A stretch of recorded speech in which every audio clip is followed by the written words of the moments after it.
Hey there, I'm Sheila, and this is Hannah, and this is my Yoga by Sheila YouTube channel. Thanks for visiting. I'm still in the very early stages of filming videos, so that means I don't really have any editing skills yet, so please just bear with me. I just like to get some content out there. Today's practice will focus on using the wall a little bit, and it's focused on poses that help us with stamina, strength, and courage. Let's begin by centering. Sitting in a comfortable position. So either with legs crossed or in hero pose. You can have the eyes open or closed.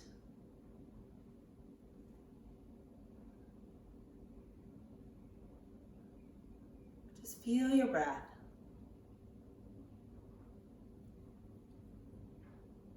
Observe the movement in the body as it responds to the breath.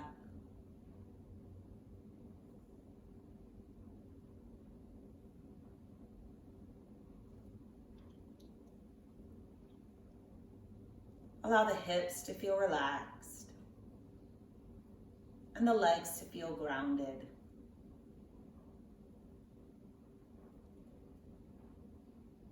Bring length to both sides of your waist.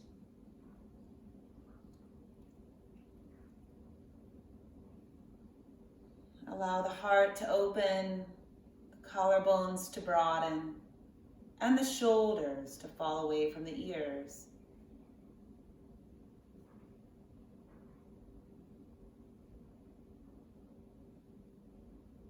Feel the neck lengthen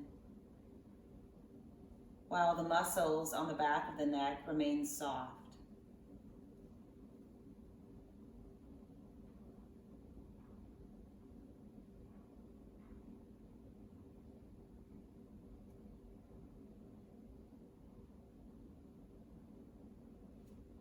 Continue that length through the crown of the head.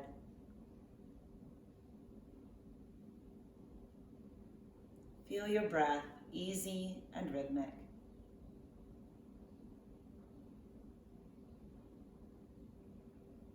Now, go ahead and bow your head. Open the eyes. And lift your head. Bring the arms up and overhead. Interlace the fingers and turn the palms up to face the ceiling. Press the palms up. As you press the palms up, drop the hips down. Lower your arms, twist to the right.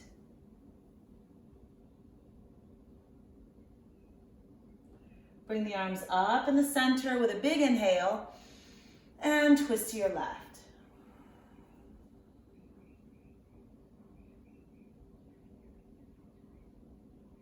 Face the front. We'll stretch the legs out in front. Reach through the feet and contract your quadriceps a few times to bring stability back to the knee joint.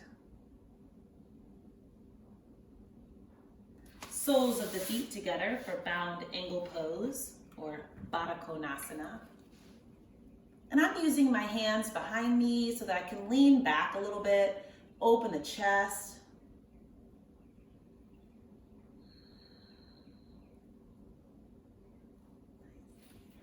Okay, let's get started.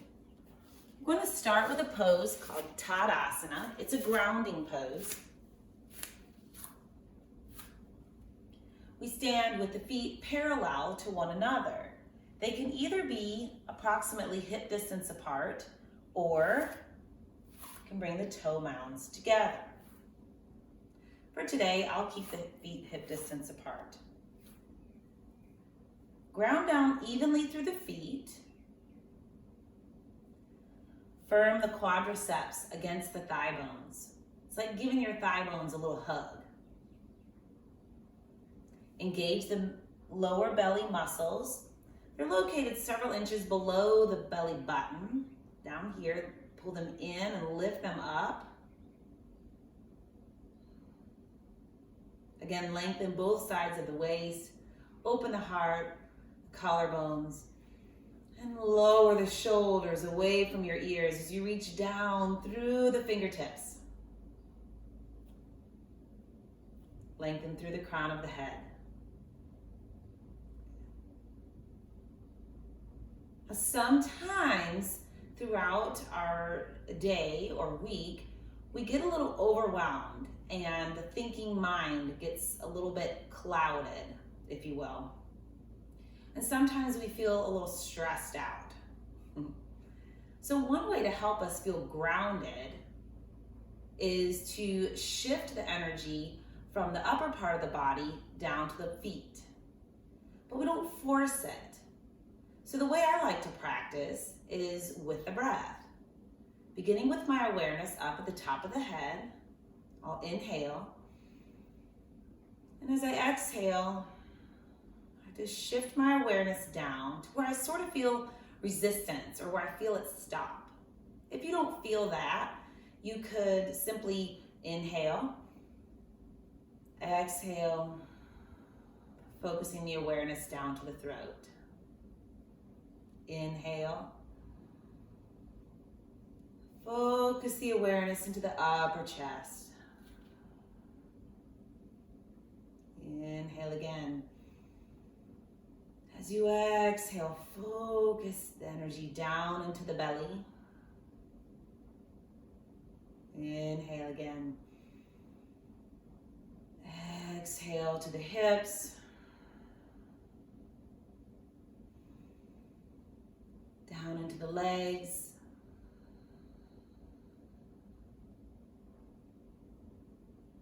Down below the knees.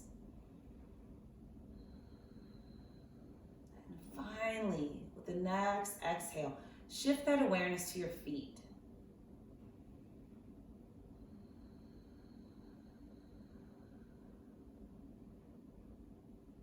And just for a moment, close the eyes.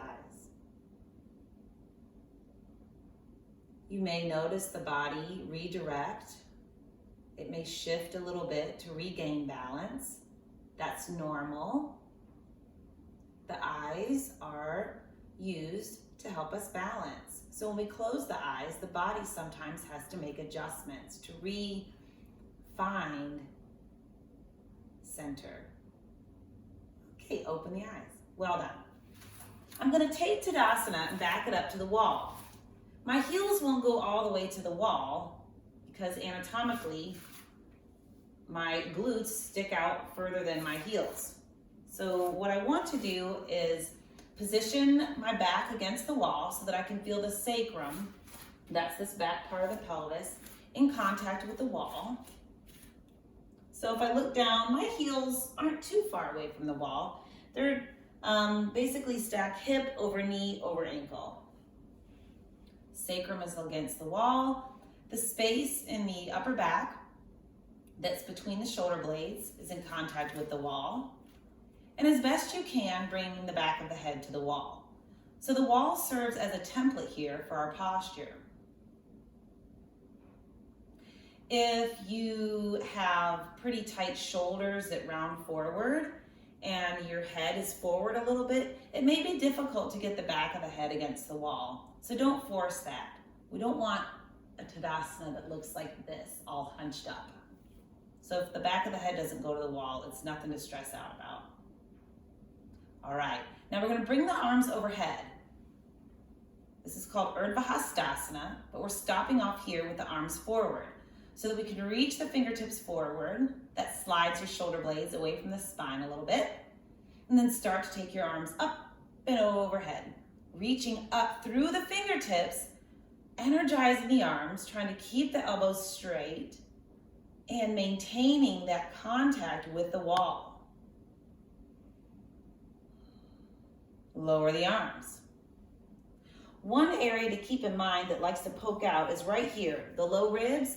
So we want to focus also on hugging those to the body. This next practice is Urdhva Hastasana, one arm at a time, so that it focuses on getting some length in the side waist. So we'll bring the right arm forward, raise it up overhead, get a hold of it with the left hand and roll the tricep towards the face. So that took my thumb in towards the face.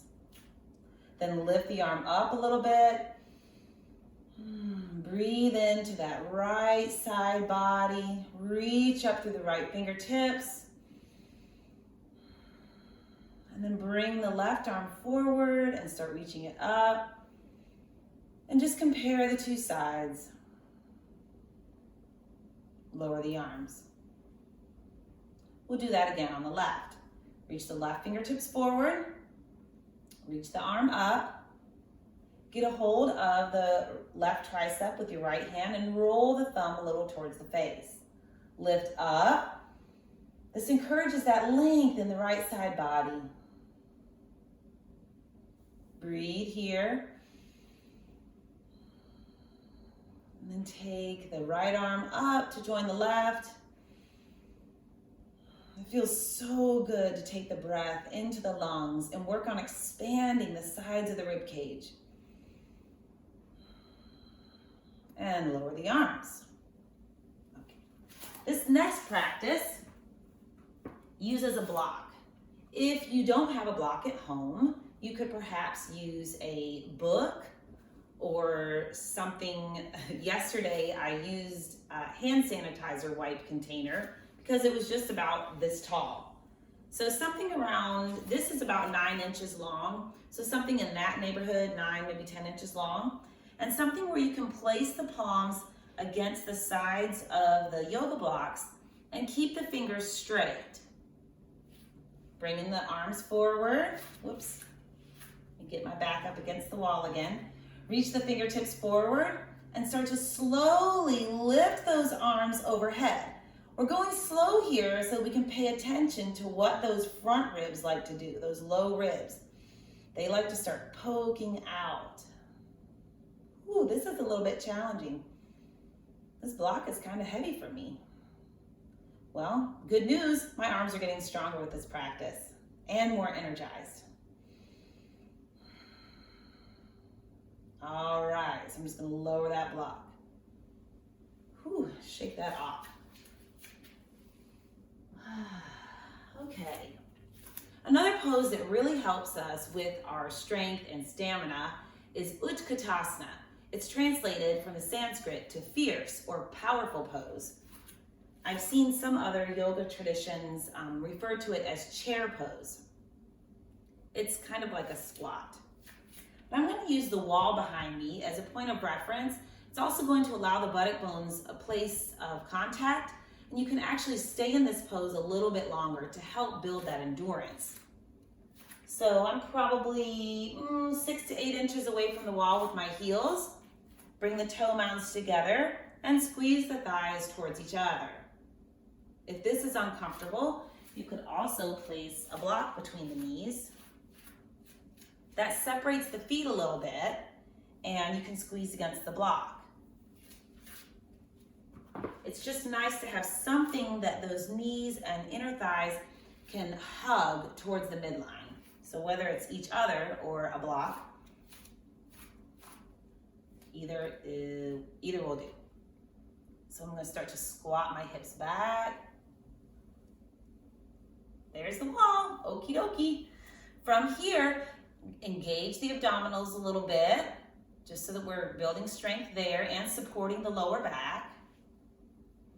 A couple of options with the arms. The first is to take the heels of the hands right here into the hip creases and press down. As you press down, you can lift up through the chest, and this will bring some length to the sides of the waist and to the spine. Variation 2 is to bring the hands into prayer pose. Keep the shoulders down. If this is too easy, by the way, just take the feet a little further away from the wall and stick the hips back a little further. One more arm variation. It's similar to what we did in Urdhva Hastasana. You reach the arms forward and start to take them overhead. Being mindful again of these front ribs. Also, this creates a little bit more strain on the lower back. So if you feel any compression or pain in the lower back, simply bring the arms back here, or at least lower them a little bit. Energize those arms, reach through the fingertips. All right, place the hands on the thighs and come out. Well done. Let's relax the spine in Uttanasana, which is forward fold. So we're just gonna come forward.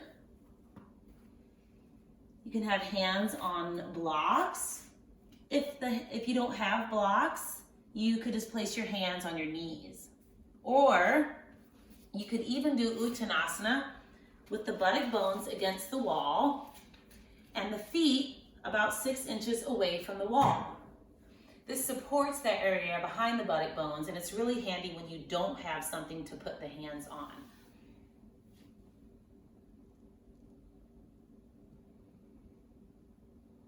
Just let your back body relax.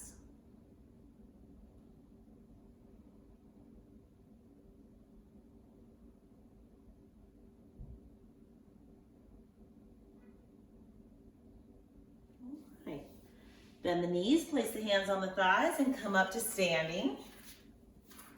Here comes the lunge. I don't know if I'm allowed to do that. I hope that was okay. Here comes the fun, a lunge. It's a variation on Warrior One. Lunges are great ways to strengthen the legs and give us a sense of presence and connection.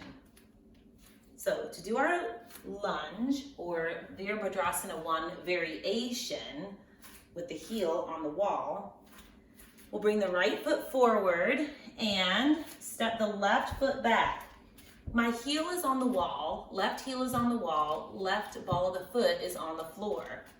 Right foot comes forward and bend the right knee until the right knee lands directly above the right ankle. What we don't want to see is the knee way past the ankle, because that puts the knee joint at risk. Right knee forward, left heel back. All right. Hands on the front thigh and lift up. So having the wall behind us helps us really energize that back leg, and it gives us connection for the back foot.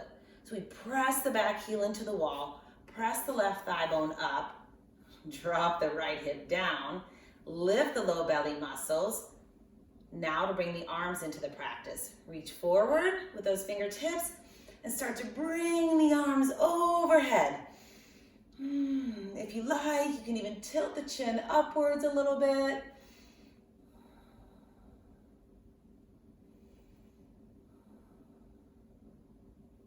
All right, circle your hands down and step the left foot forward, come into forward fold.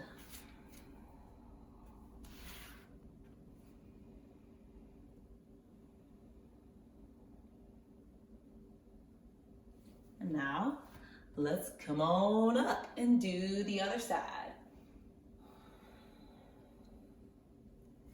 If you don't have blocks, by the way, I'm going to show the second side using a chair. Hands just go on the chair seat. Right heel goes back. Walk the left foot forward until the knee is positioned over the ankle. And you can also place the shin bone or the knee, kind of depends on how tall your shin is, up against the chair seat, which gives it some stability. Now, come on up, if you can. Press that right heel into the wall. Press the left thigh bone up towards the sky. Right thigh bone up. Lift the belly, drop the left hip a little bit. Bring those arms forward if you can and start bringing them overhead. Remember, bringing the arms up and overhead could cause a little bit of strain on the low back. So if that happens, either lower the arms or keep them down altogether. I forgot to warn you that I sometimes hold poses for a long time. So if at any point you need to come out, please do. All right, let's come to forward fold.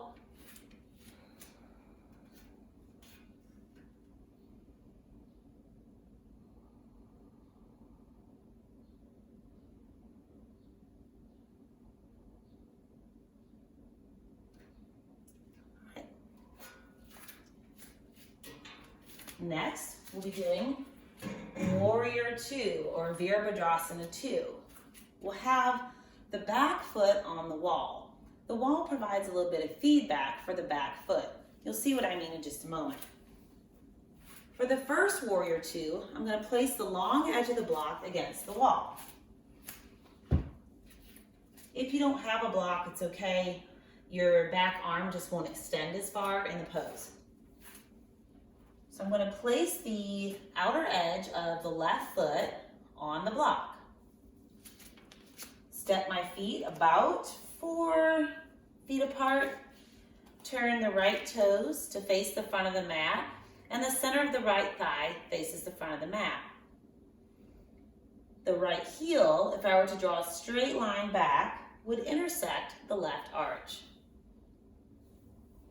Keeping the shoulders over the hips, I'll start to bend this right knee. I'm going to put it like it's on a little track so that it's tracking with the right ankle. And I'm going to stop when the right knee lands over the right ankle, not past and not to either side. So reposition one more time, making sure shoulders are directly above the hips. And extend the arms out, side to side. Feel the connection of your feet to the earth. Lift the inner arch of the left foot away from the floor. Hug the outer arch of the left foot to the wall or to that block. Move the right buttock bone underneath you and press the left thigh bone back. Lift the low belly. Feel both sides of the waist get nice and long. And turn the head in a place that feels comfortable. It might feel more comfortable just to look in the same direction as your torso. Or you can start to turn towards the front hand.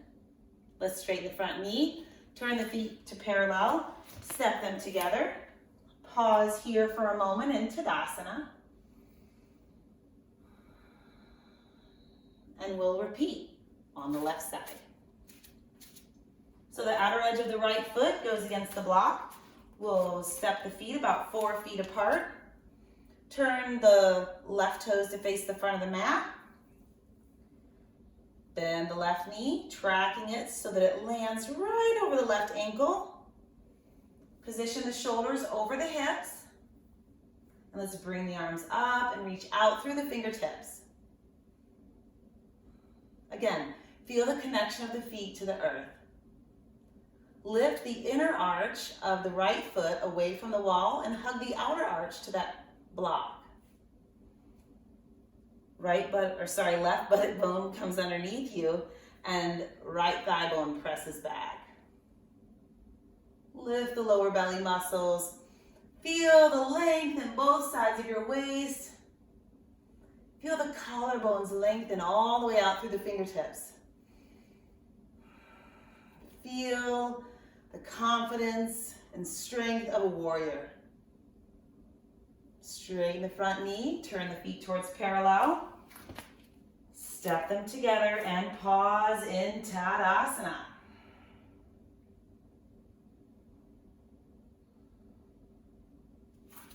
One more variation of Warrior Two. This one also uses a block for between the hands. I'm just going to place the block here so that it's ready for me. I can steady myself with the wall back here. Outer edge of the left foot is going to be at the wall. Turn the right toes forward just like we did before. Bend the right knee. Get the block. So let's establish the foundation first. Feel the connection of the feet to the mat. Lift the inner arch of the left foot away from the floor and hug the outer arch to the wall. Right buttock bone comes underneath and left thigh bone presses back. Here comes the fun. Palms on either side of the block and press into the block. Reach the arms forward and take the arms overhead.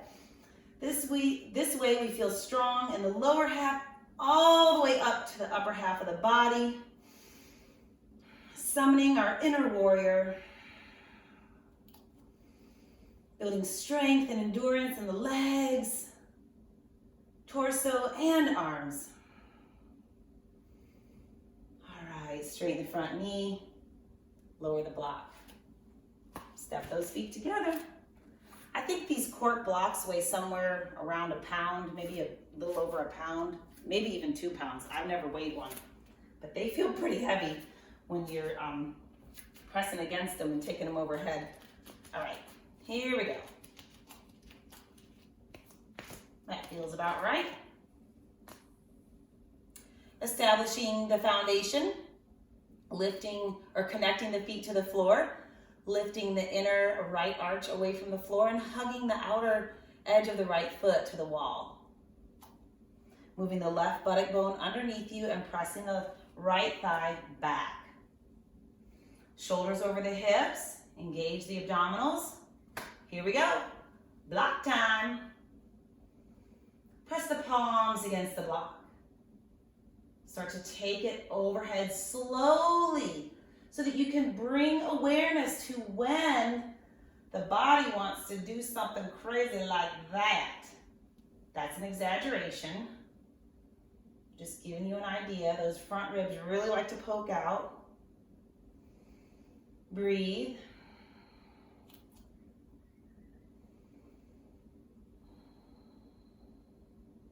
All right, lower that block, straighten the front knee, step the feet to parallel, and pause.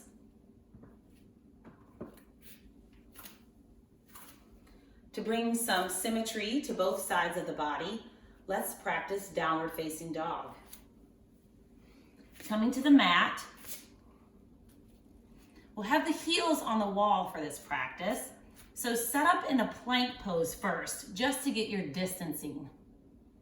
All right, that works. You might want to step the hands a half an inch or so back from that plank position. Press the hands down into the floor. Use straight arms. Lift up and press the hips back towards the wall.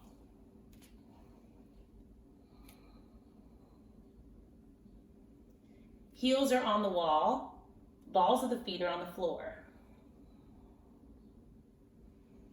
Bend the knees for now. Lift the buttock bones. And then slowly start to straighten the knees if you can.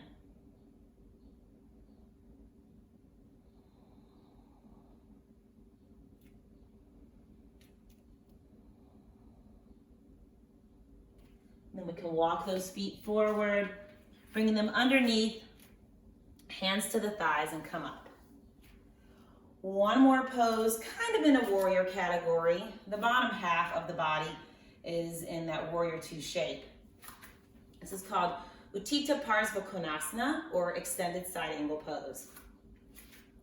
To practice this pose, set up like we do for warrior two. Feet about 4, maybe 4.5 feet apart. Right toes face the front of the mat. Center of the right thigh faces the front. We bend the right knee so that it tracks with the right ankle. Lift the inner arch of the left foot away from the floor, just like in Warrior Two, and hug the outer edge of the left foot to the wall.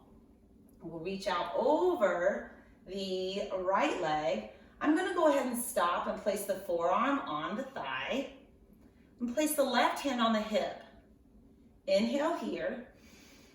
Exhale, just gently encourage that hip to roll open slightly or roll back. Now hands to the mid-ribs. Inhale. Exhale, encourage a little rotation of that left rib opening back. Then hand touches the left shoulder. Inhale. Exhale, roll back just a little bit.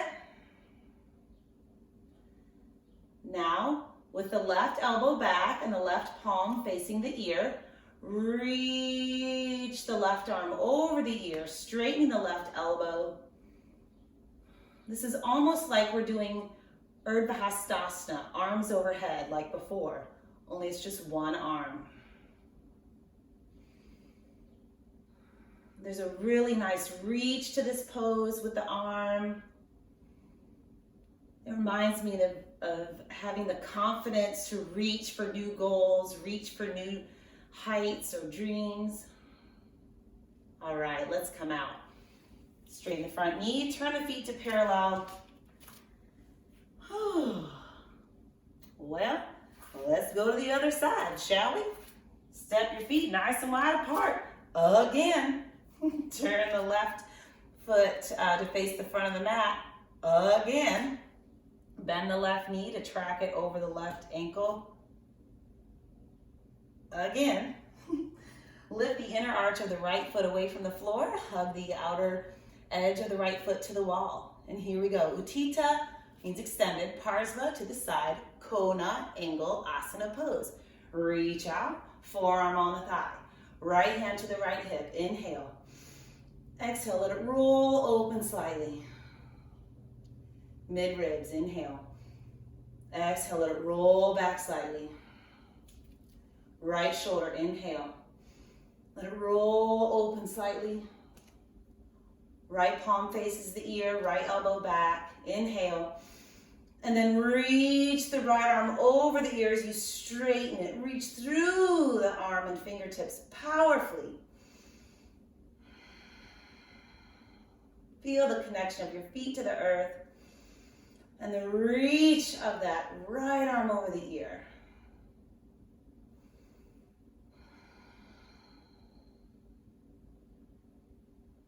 All right, straighten the front knee. Turn the feet to parallel, step the feet together.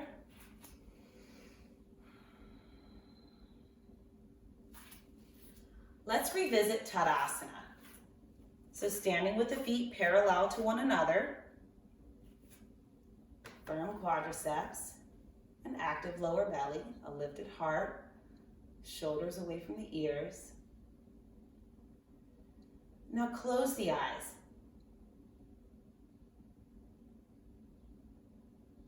Feel.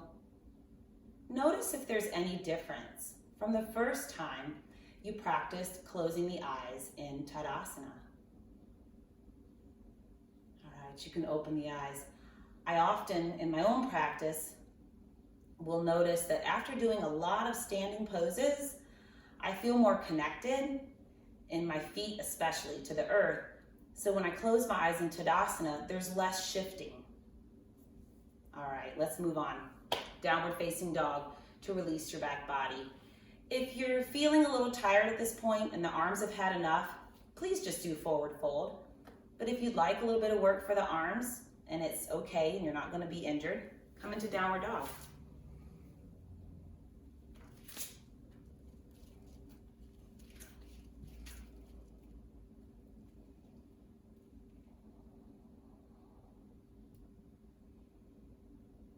And if you don't want to have the heels on the wall this time in downward dog, that's fine. Just come forward.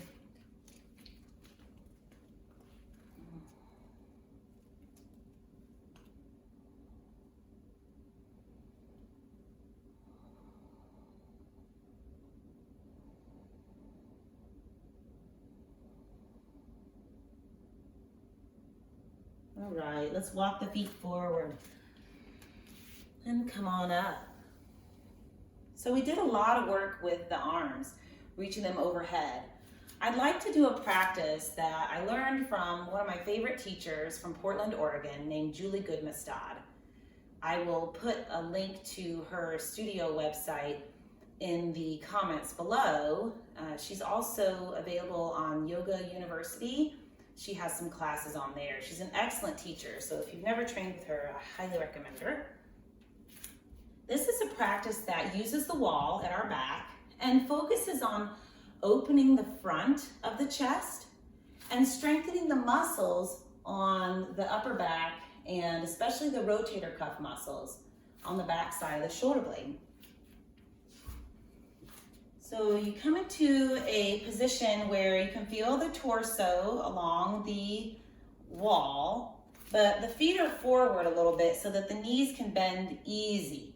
So this isn't Utkatasana, that fierce pose from earlier, and it's not a wall sit like in a gym class. It's something, a little bit of a hybrid, I suppose. But what we want to feel is the sacrum against the wall and that space between the shoulder blades, that kind of upper thoracic spine, and if possible, the back of the head. Reach the arms out at about a 45-degree angle. Be mindful of the abdominals and these ribs right here. We want to keep those hugging to the body. Press the arms against the wall. Lower the shoulders away from the ears.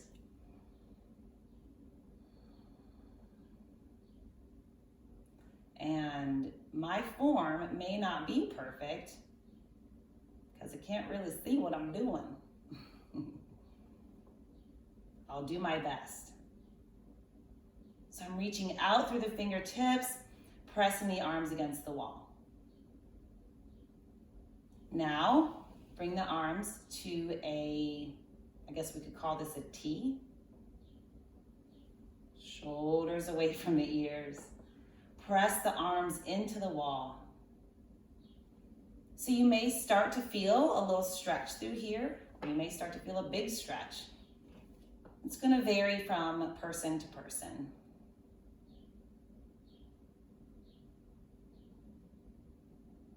Now, bend the elbows. What we want is a 90-degree bend of the elbows, and for these shoulders to stay down and away from the ears. Whew, this one's a doozy for me, I tell you. It might look like I'm doing something very simple, but for me, this is quite a challenge. My pec muscles here in the front are pretty tight, and this really challenges them to open up. Some people may find that the wrist shoots away from the wall. Just do the best you can. Or maybe even just let the arms come out a little bit. Breathe. Pressing those arms into the wall. Are you having fun yet? Now turn the forearms down to where your palms are facing the floor and press the backs of the arms into the wall.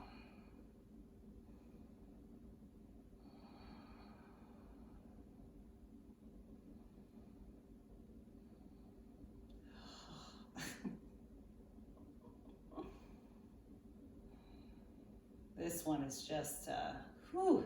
Thanks, Julie. All right, relax your arms down. Good times. Pardon me. Before we move into Shavasana, I would like to add a little bridge pose into the practice. And I'm going to do this with my toes sort of at a 90-degree angle up against the wall. So I'll be turning my back to you momentarily.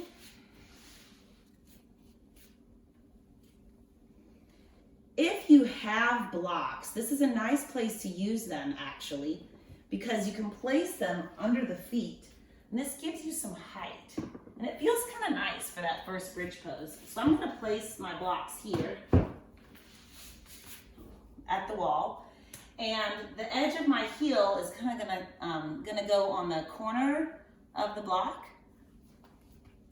so my toes won't curl up the wall on this variation.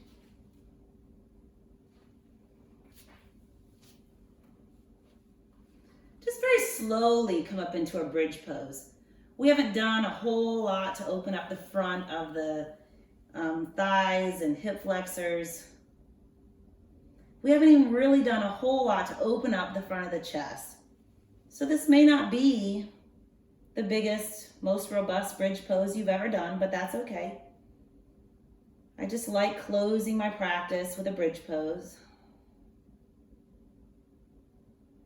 Trying to keep those knees tracking with the hips. Neck really relaxed, jaw really relaxed, and lower down. If you like the blocks and you want to repeat with the blocks, go for it. I'm gonna do my second one without the blocks. And have my toes curled up the wall. Having the toes curled up the wall is kind of nice because it gives them a stretch. Inhale. Exhale, slowly start to lift into bridge pose. You might want to pause and do another inhale, exhale. Maybe interlace the fingers underneath you and roll the shoulders under. All this will just depend on where you are in your practice.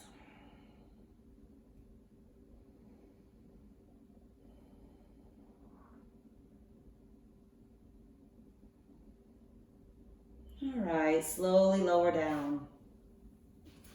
Roll to one side. We're going to do a hip stretch using the legs up the wall. If you don't have a wall, let me come up for a second. Well, I'm assuming you have a wall, but if you didn't have a wall for this practice, you could just lie on your back for this one and cross the right ankle over the left knee and draw the knee towards you. But for this practice, I wanted to use the wall as much as possible. So roll onto one side and scoot your bottom as close to the wall as you can get. You don't have to get all the way to the wall. Roll onto the back. Take the legs up the wall. Hey, cutie.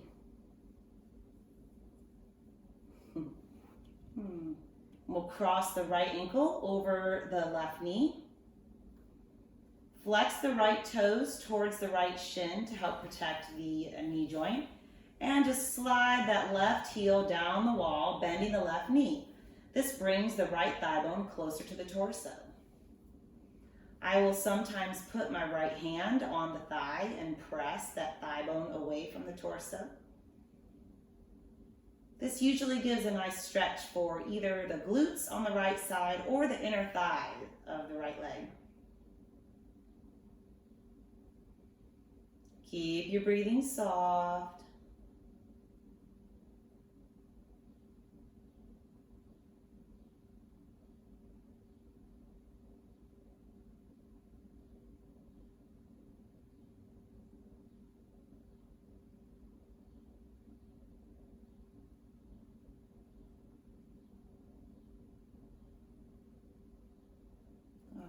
And now we'll straighten the left leg, straighten the right leg, bend the left knee, crossing that ankle over the right knee, and slide the right heel down the wall. Woo-wee. So sometimes you may notice that one side is surprisingly tighter than the other.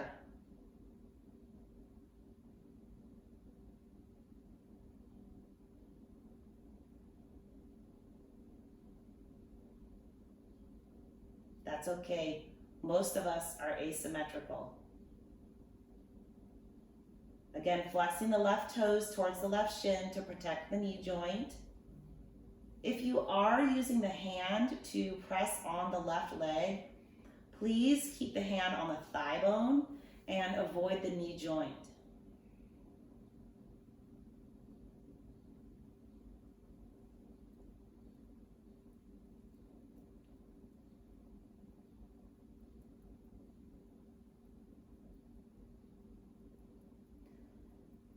One practice that you can do when you have time is if you notice that one side is a lot tighter than another side in a particular pose, is you could start with that side, let's say it's the left, and then practice the pose on the right side, and then practice the pose on the left side for a second time. All right, so now we'll do Shavasana. If you want, you can just let the legs rest right where they are, up the wall. This is a nice way to rest your legs. It feels good on the low back for a lot of people.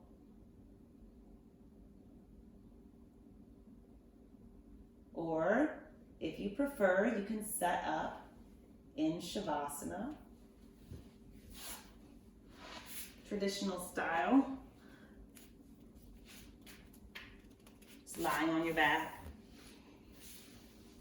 Letting your legs be straight out from you and the arms at about a 45-degree angle.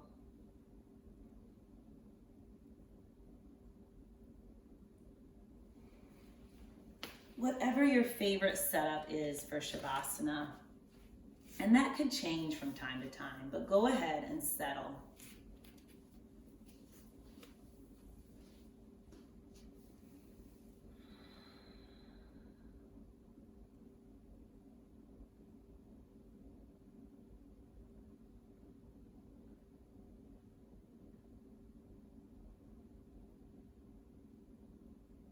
Soften your breathing.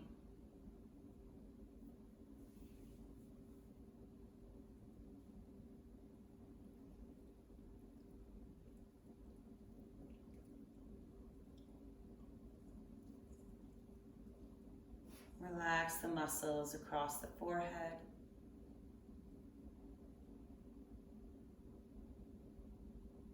Relax the muscles around your eyes.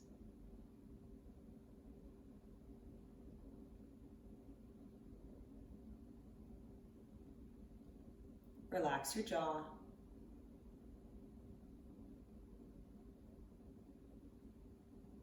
Soften the throat.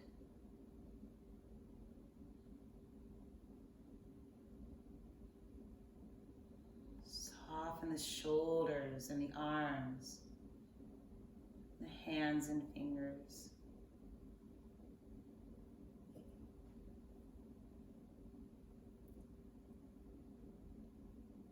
Relax the upper chest, upper back, middle chest, middle back,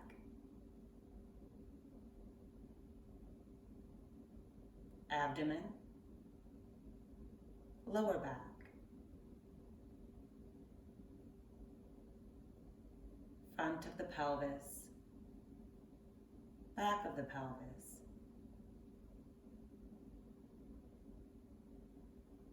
Soften your hips, thighs, knees, lower legs,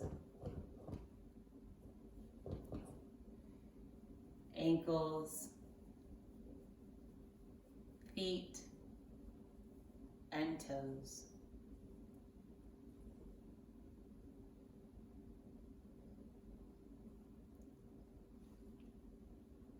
Let a wave of softness flow from the top of your head down to the bottom of your feet.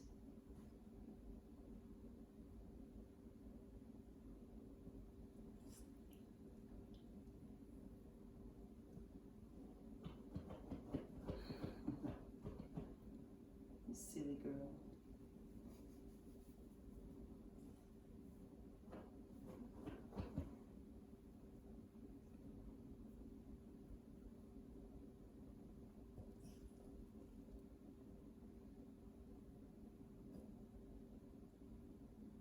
You can stay in Shavasana for as long as you like. But if you're ready, you can close the practice with me by taking a nice deep breath.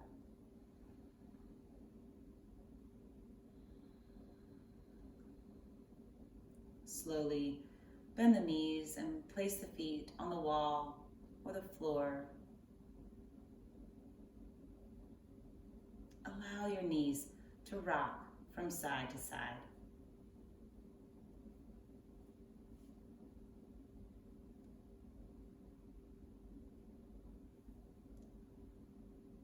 Roll over to one side.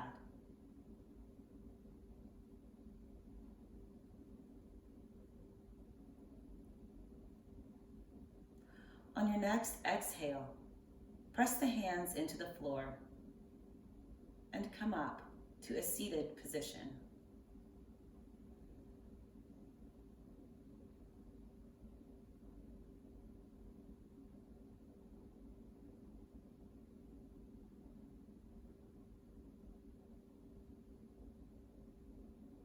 And there's a quote I often refer to by A.A. Milne, the author of Winnie the Pooh, and I'm sure quite a few other stories. You're braver than you believe, stronger than you seem, and smarter than you think.